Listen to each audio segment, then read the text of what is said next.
Are there any other recommendations or comments on the ordinance? Yes. Emily Fletcher. I just have one question. Perhaps you could outline for me what exactly Mr. Brennan and Mr. Tolman contributed to the writing of this ordinance. Mr. Brennan stated in a Bates Alumni Magazine, October 2006, that he had,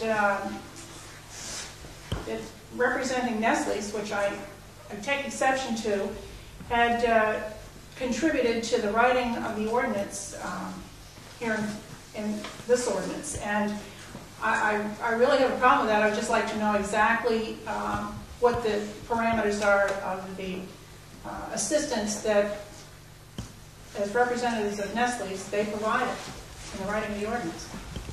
As a part of the process that we began 18 months ago, when the first draft was developed, it was widely circulated. It was circulated to the current users. It was circulated to 3 state agencies. It was discussed at the Groundwater Task Force.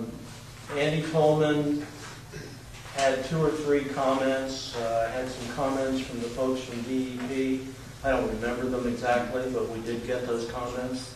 I never got any editorial comments from Tom Brennan or Chip Aarons on that side. We did get some comments and questions from some of the other hydrogeologists involved, and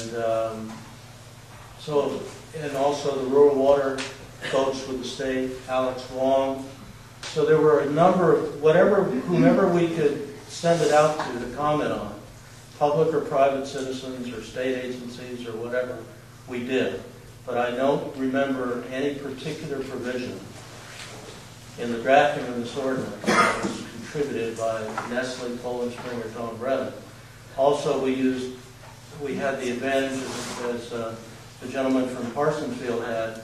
We looked around at the time for who had an ordinance, and we looked at the Denmark ordinance, the Hollis ordinance, and we sought whatever we could find to help us draft this and make it effective. Thank you. Mr. Brennan just alluded to the fact that he had personally contributed to the writing of the ordinance, and that was his quote, so I'm just following up on that because it did concern me.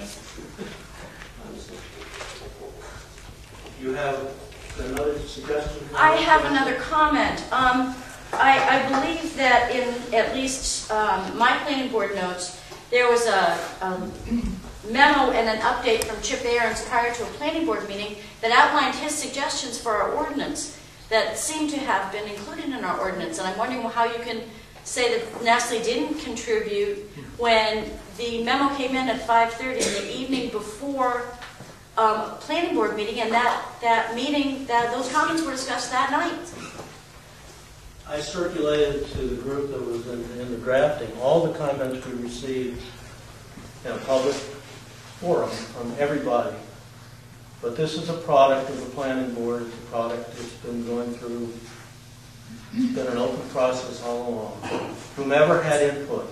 I mean, if there is a suggestion that somebody had more influence than others, I can't comment on that. It's sitting here, it's in front of a public audience, and we've had a wide review.